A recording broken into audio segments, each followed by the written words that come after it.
My parents and ex called me a failure for years, not knowing I lived broke on purpose, then revealed everything at a family dinner. Now everyone who ignored me is asking for money, jobs, and second chances. I am 31, male, but this story really starts when I was 23 and fresh out of college with a business administration degree from Arizona State. Nothing fancy, just decent grades and a mountain of student debt like everyone else. My GPA was 3.4, which my family constantly reminded me was respectable, but not impressive. My family was always obsessed with money and status. My dad, Robert Chen, runs a small accounting firm called Chen and Associates that does pretty well for itself, but nothing crazy. He's got maybe 12 employees and handles taxes for local businesses and some wealthy families in Scottsdale. My mom, Linda, works as a nurse supervisor at Banner Health, making decent money, but always stressed about hospital politics and overtime. They're comfortable, middle class, drive decent cars, live in a nice 4-bedroom house in Ahwatukee with a pool, take vacations to San Diego every summer, but they were always obsessed with appearances and what other people thought. Every conversation somehow turned into comparing our family to the neighbors, my dad's clients, or my mom's coworkers.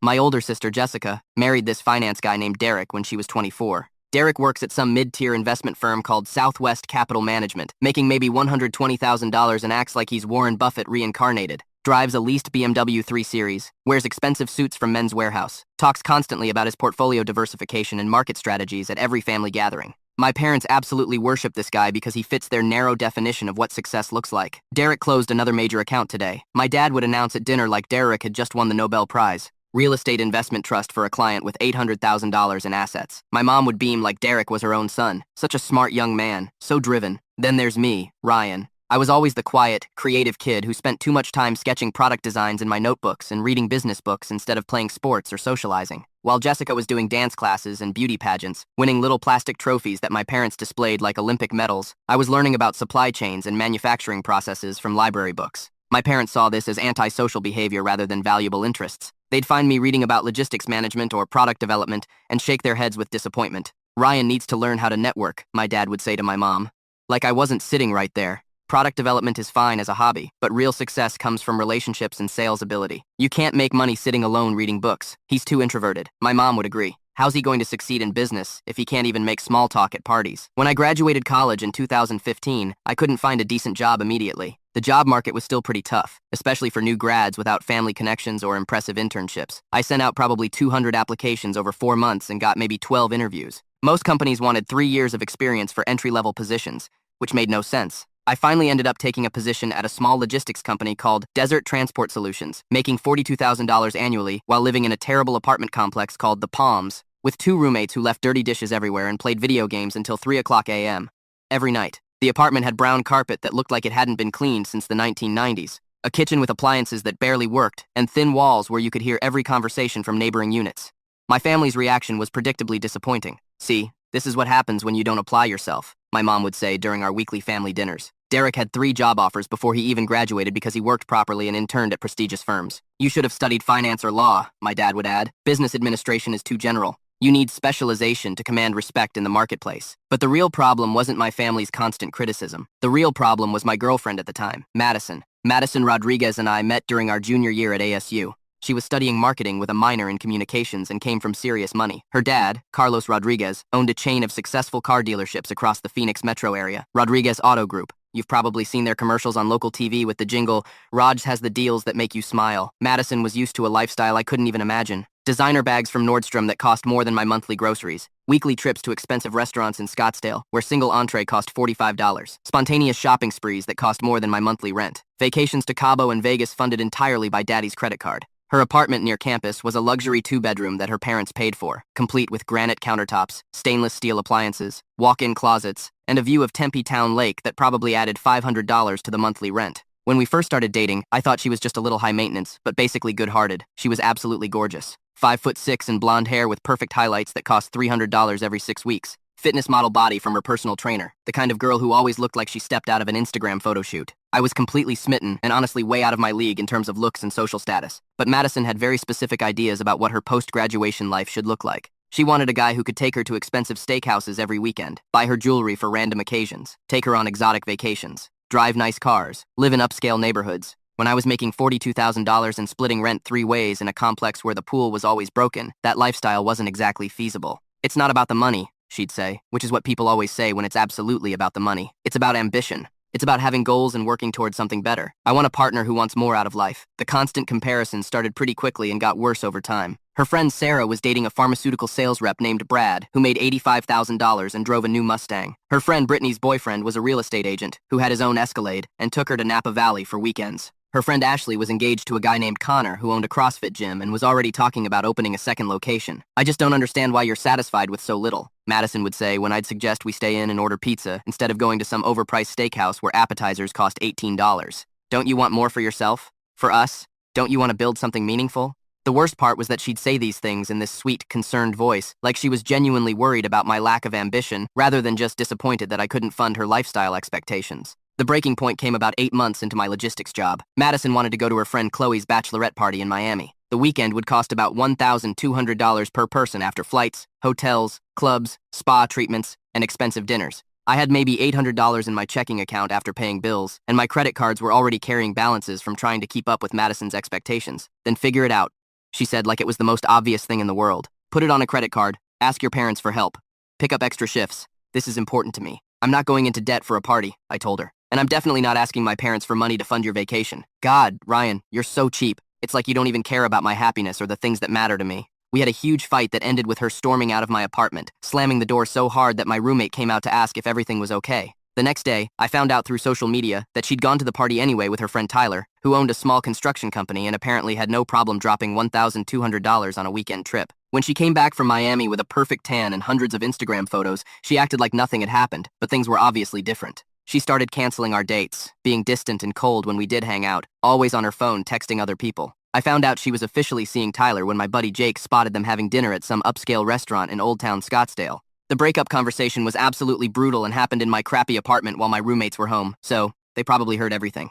I just think we want different things, Madison said, sitting on my secondhand couch that had a visible stain from when my roommate spilled salsa during a Super Bowl party. You're content with mediocrity, and I'm not. I have goals and dreams. I'm working towards something better, I protested. This job is just temporary, while I figure out my next move. I'm learning the business, making connections. She actually laughed. Not a mean laugh, but worse. A pitying laugh. Ryan, you've been saying that for months. Tyler owns his own business. He has ambition and drive. He can provide the kind of life I want and deserve. So, this is about money. It's about potential, she said, grabbing her purse. A Coach bag that probably cost more than my car payment. Some people have it, some people don't. I'm sorry, but I need to be with someone who's going somewhere in life. We're both 23 years old. How can you already know someone's potential? Because some people think big and take risks, and other people make excuses and settle for whatever's comfortable. She stood up and headed toward the door. I hope you figure things out, Ryan. I really do.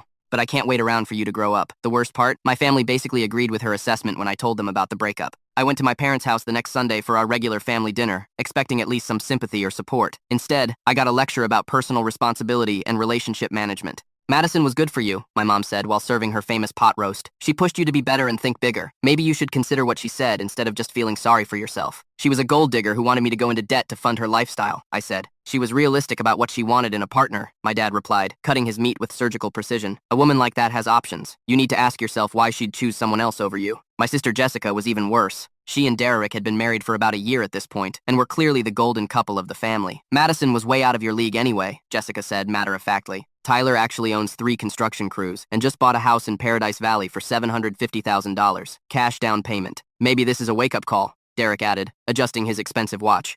You can't expect to attract quality women when you're not bringing quality value to the table. It's basic economics. I sat there listening to my own family explain why my ex-girlfriend was right to dump me for someone with more money. Derek continued with his unsolicited advice. You know what your problem is, he said, warming to his subject like he was delivering a TED Talk. You have a scarcity mindset. You think small. You need to think bigger. Take some calculated risks. Put yourself out there in the marketplace. Easy for you to say, I muttered. Your dad got you that job. Derek's father was a partner at the investment firm and had basically handed Derek his position after college. But Derek acted like he'd built his career through pure merit and hard work. Connections matter, Derek said smugly, but you have to leverage them properly. You can't just expect opportunities to fall into your lap.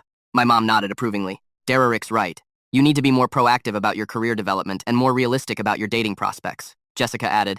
Maybe focus on girls who are more appropriate for your situation. I left that dinner feeling completely defeated. My own family had essentially told me that I wasn't good enough for my ex-girlfriend and that I should lower my standards in every area of life. But here's the thing. They weren't entirely wrong about me being stuck and thinking small. I was working a dead-end job, living in a crappy apartment, and had no clear plan for improving my situation. I just wasn't going to follow their advice about how to fix it. Instead, I decided to disappear from their radar and build something in complete secrecy. After the breakup and the family intervention, I made a decision that changed everything. I was going to build something significant, but I was going to do it quietly. No updates to family, no bragging on social media, no asking for advice or support, just pure, focused work. First, I moved out of the shared apartment and got a tiny studio in a sketchy part of Central Phoenix for $650 a month. The neighborhood wasn't great. Lots of parking lots, pawn shops, and fast food restaurants. But the rent was cheap, and nobody I knew would ever visit. My furniture consisted of a mattress on the floor, a desk from Craigslist, and a folding chair I found on the street that someone was throwing away. I looked like a broke college student, which was exactly what everyone expected to see. But while they thought I was spiraling into poverty and depression, I was actually laser-focused on opportunity identification.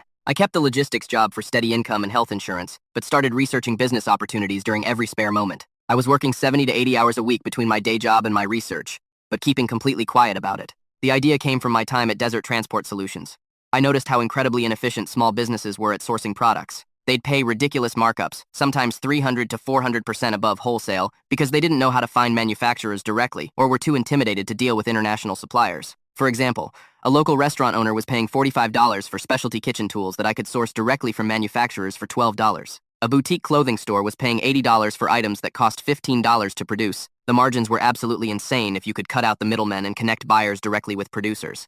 I started small, connecting local businesses with overseas suppliers and taking a modest commission for facilitating the transactions. It wasn't glamorous work. I'd spend hours researching factories in China and Vietnam, negotiating prices through email and broken English phone calls, coordinating shipments and customs paperwork. My first client was a local coffee shop owner named Maria, who was paying way too much for specialty ceramic mugs. She was getting them from a distributor in Los Angeles who was charging $18 per mug for items that looked identical to ones I found online for much less. I found a manufacturer in Guangzhou who could produce the same quality mugs with custom logos for 60% less, including shipping costs. My commission on that first deal was $340, which doesn't sound like much, but it was more than I made in a week at my day job and proved the concept worked. Word spread slowly through referrals. The coffee shop owner told a friend who owned a gift shop. The gift shop owner mentioned it to someone who ran a small restaurant chain. Within 6 months, I had 15 regular clients and was making an extra $2,000 to $3,000 per month. By the end of year 1, I was making more from my side business than from my logistics job. By month 18, I quit Desert Transport Solutions and went full-time on my own venture.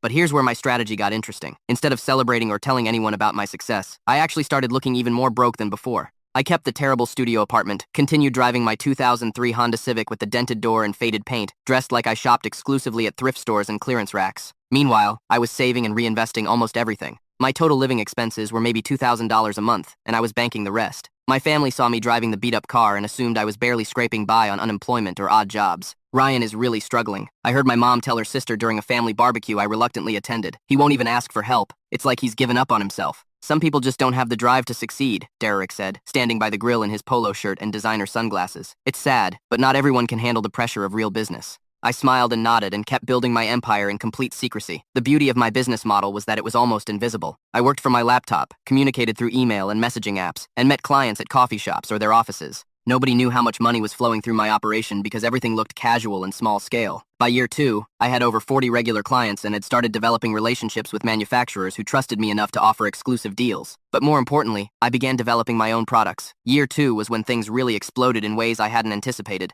I'd built solid relationships with dozens of manufacturers and had a growing list of retail clients who trusted my sourcing ability. But more importantly, I started identifying gaps in the market and developing my own proprietary products. I noticed that certain categories were underserved, simple things that could be manufactured cheaply but sold for excellent margins because nobody was paying attention to them. Kitchen gadgets that solved specific problems, organizational tools for small spaces, fitness accessories that were overpriced in traditional retail. My first proprietary product was a modular closet organization system that I designed after seeing how poorly organized my clients' storage spaces were. The product cost $3.50 to manufacture in China, but solved a real problem that people were willing to pay $29.99 to fix. I moved 50,000 units in the first 6 months through a combination of online sales and retail partnerships. The profit margins were incredible. After manufacturing costs, shipping, and marketing expenses, I was netting about $18 per unit. That first product alone generated over $900,000 in profit. I reinvested everything into better products, larger orders, more sophisticated marketing strategies, and inventory management systems.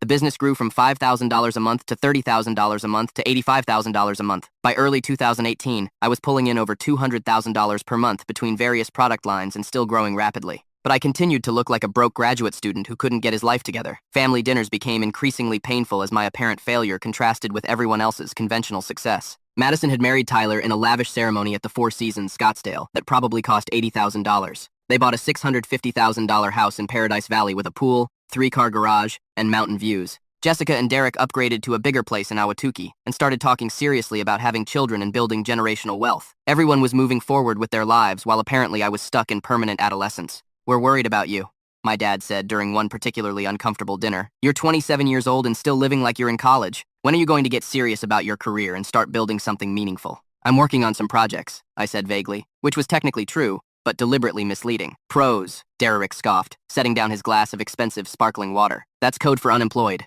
You need to get back into corporate America, build a real resume, start networking with professionals." "Maybe Madison was right," Jessica added, not even trying to be subtle. "Maybe you just don't have what it takes to really succeed in business." The irony was killing me. I was sitting there listening to people making $60,000 to $120,000 lecture me about success while I was generating more revenue in a month than they made in a year. But I kept my mouth shut and played the role of the family disappointment. Christmas 2018 was particularly brutal. My parents sat me down for what they called a life intervention. They were genuinely concerned about my future and wanted to help me get back on track before it was too late. My dad offered me a job at Chen & Associates for $38,000 per year doing basic bookkeeping and tax preparation. "It's not much," he said apologetically, "but it's steady work with benefits, and you could learn the accounting business from the ground up, maybe eventually become a CPA. "Thanks, but I'm good," I said. "Ryan, you're almost 30, my mom said, her voice heavy with disappointment. "You can't keep living like this indefinitely. What happens when you want to get married and start a family? No woman is going to want to be with someone who has no ambition or stability. Like Madison," Jessica added helpfully. As if I needed the reminder, I looked around the room at my family. My parents in their comfortable middle-class home. Derek in his expensive sweater, talking about his latest investment strategy. Jessica with her new diamond earrings, discussing their vacation plans. All of them completely convinced that I was the family failure who needed their pity and intervention. "I'll think about it," I lied, knowing that my business had generated more profit that month than my dad's entire firm. The contempt was getting harder to hide. Derek started making jokes about my career in front of extended family. Jessica would change the subject whenever anyone asked about me. My parents stopped mentioning me to their friends and neighbors. During one family gathering, I overheard my mom talking to my Aunt Sarah about her children's accomplishments. "Jessica and Derek are doing so well," my mom said. "They're looking at houses in Scottsdale and thinking about starting a family. Derek just got another promotion." "What about Ryan?" my aunt asked. My mom paused. "Ryan is finding himself. He's always been different. The pain of being written off by your own family is hard to describe. Every achievement in my secret business life was shadowed by the knowledge that the people who should be proudest had no idea and probably wouldn't believe it if they did know. But I used that pain as fuel. Every condescending comment, every disappointed look, every family gathering where I was treated like the charity case just made me more determined to build something so big that they'd have no choice but to acknowledge it. By 2020, I was worth about $12 million, but my lifestyle hadn't changed at all. My product business was consistently doing $300,000 a month. I'd started investing in real estate using creative financing strategies and had launched 3 additional product lines targeting different market segments. I owned 6 rental properties across Phoenix and Tucson that were generating another $18,000 a month in passive income. My investment portfolio included index funds, individual stocks, and some cryptocurrency that I'd bought when Bitcoin was still under $4,000. But I still lived in the same terrible studio apartment and drove the same beat-up Honda Civic. The cognitive dissonance was surreal. I'd spend my mornings reviewing financial statements, showing 7-figure monthly revenues, then drive to family gatherings in my dented car, wearing clothes from Target clearance racks. The pandemic actually accelerated my business growth in unexpected ways. Everyone was buying products online, supply chains were disrupted, and small businesses needed reliable sourcing partners more than ever. My experience with international manufacturers meant I could keep inventory flowing when other companies couldn't get products. Revenue doubled, then tripled. By 2021, I was worth $28 million, and my monthly income was approaching $500,000. My family's attitude toward me had evolved from sympathy to frustration to outright embarrassment.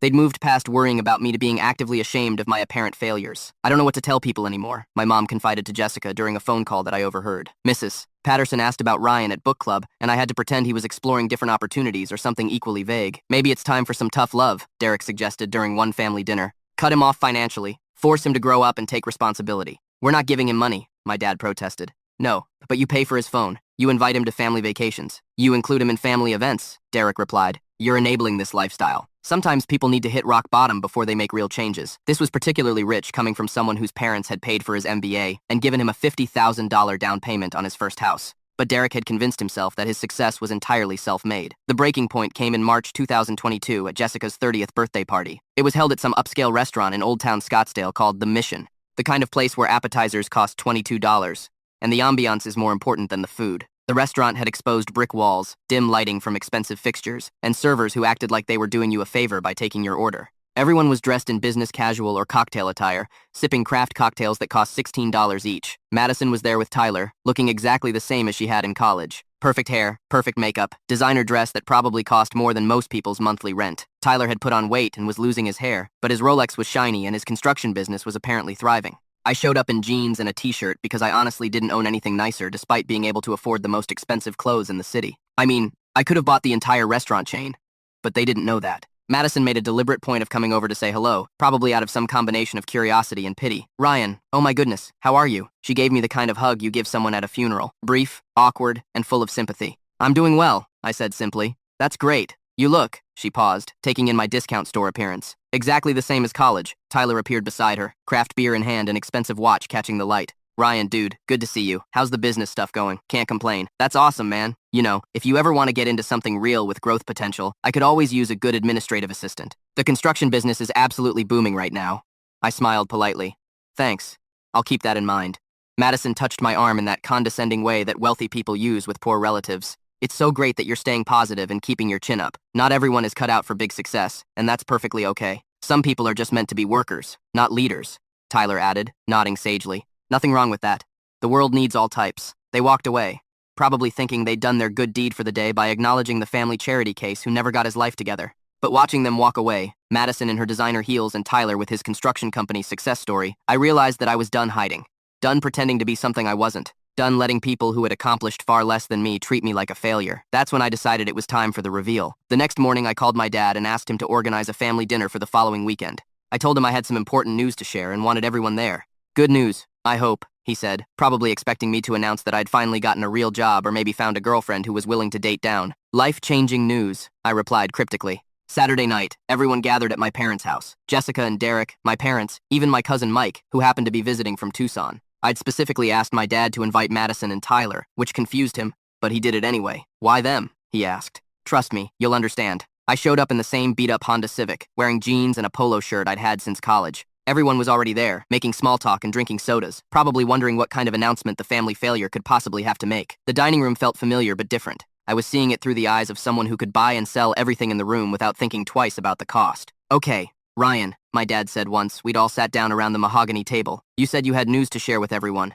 Instead of making a speech, I pulled out my phone and opened my primary business banking app. Without saying anything, I handed it to my dad. He looked at the screen showing the account balance. His expression changed completely. He blinked, looked again, then set the phone down very carefully like it might explode. "What is it?" my mom asked, leaning forward with curiosity. "The balance," my dad said quietly, his voice barely above a whisper. "It says $47.3 million. Complete silence. You could have heard a pin drop. "That's impossible," Derek said, grabbing the phone with shaking hands. "This has to be fake. Some kind of app that lets you put in fake numbers." I pulled out my laptop and logged into my business dashboard, which showed real-time revenue, profit margins, inventory levels, and financial projections. The current month's revenue was $847,000 and climbing. "This is my company," I said calmly, enjoying the shocked faces around the table. "I've been building it for 6 years while you all thought I was failing at life." More silence. Madison was staring at the laptop screen like it was written in ancient hieroglyphics. Tyler had gone completely pale and was gripping his beer bottle so tightly I thought it might shatter. "But your apartment," Jessica said weakly, her voice barely audible. "You live in that terrible studio." "I own that building now," I replied matter-of-factly. "Bought it last year for $2.3 million cash. Seemed like a good investment property." "The car? I like that car. It's paid off, reliable, and draws zero attention. But I also own a Tesla Model S Plaid and a Porsche 911 Turbo. They're in a climate-controlled garage across town, along with a few other vehicles." My mom was the first to recover her ability to speak. "Ryan, honey, why didn't you tell us any of this?" I looked around the room at each person individually before answering. "Because I wanted to see how you'd treat me when you thought I had nothing. And it turns out not very well." I stood up slowly and looked at each person around the table. "Derek," I said, making direct eye contact. "You offered me a job as an administrative assistant, making probably $35,000 a year. My company generates more profit in a week than you make in a year." Derek's face was bright red, and he couldn't meet my eyes. "Madison," I continued, turning to my ex-girlfriend, who was still staring at the laptop screen. "You left me because I had no ambition and couldn't provide the lifestyle you wanted. I'm now worth more than your dad's entire dealership chain. By a lot." "Jessica," I said, looking at my sister, "you've spent years telling people I was the family disappointment. Turns out I'm the only millionaire in this room, actually multi-millionaire." "Mom, Dad," I said finally, "you were embarrassed to tell people about me. You offered me a $38,000 job out of pity. I'm 31 years old and financially independent for life. The room remained completely silent. So, here's what's going to happen, I continued, enjoying every second of their shock. I'm moving to California next month. I bought a house in Palo Alto for $8.2 million cash. I'm expanding my business nationally and looking at some acquisition opportunities. I picked up my phone and laptop and headed toward the door. Madison, Tyler, I said, pausing at the entrance to the dining room. Thanks for showing me exactly what kind of people you really are. That lesson was worth millions to me. Jessica, Derek, I continued. Enjoy your mortgage payments, car loans, and middle-class lifestyle. Try not to give too much unsolicited advice to people who are actually successful. Mom, Dad, I said finally. Maybe next time don't judge your son based on appearances. Some of us prefer to build wealth quietly rather than show off. I started to leave, then turned back one more time. Oh, and Derek, that scarcity mindset you diagnosed me with, turns out it was actually strategic patience. You should look into it. And with that, I walked out the door, got into my beat-up Honda Civic, and drove away from the most satisfying moment of my entire life. The phone call started exactly 48 hours later like clockwork. First was Jessica, her voice shaky and apologetic. Ryan, I'm so sorry. I had no idea what you were building. Can we please talk? Then Derek, trying to sound casual and professional. Hey man, I was completely out of line. I'd love to discuss some potential investment opportunities with you if you're interested. My parents called together on speakerphone. We're so proud of you, son. We always knew you were special and would find your way. But the most entertaining call came from Madison 3 days later. Ryan, it's Maddie. I've been thinking nonstop about what happened at dinner, and I realize I made a huge mistake years ago. Tyler and I are having some serious problems, and I keep thinking about us and how good we were together. Are you divorced? I asked bluntly. Well, no, not yet, but we're definitely having issues, and call me when you are. Actually, don't call me at all. Ryan, please listen. I was young and stupid and short-sighted. I didn't understand what you were building or how successful you'd become. We could be so amazing together now. You're right about one thing, I said. You were young and stupid. The problem is you're still stupid. You're just not young anymore. And I hung up. Tyler called the next day asking if there were any job opportunities at my company. Jessica asked for help with their down payment on a bigger house. Derek wanted to discuss synergistic business partnerships and mutually beneficial investment strategies. My parents were the most persistent, calling every few days to check in and casually mention various family financial pressures. Jessica's student loans were becoming overwhelming. Derek's credit card debt was higher than they'd realized. My cousin Mike had some medical bills that insurance didn't cover. Last week, Madison called crying. Apparently, Tyler's construction business had hit some major setbacks during the economic downturn, and they were 3 months behind on their mortgage. Could I help them out for old time's sake? For old time's sake, I said. Absolutely not, and hung up.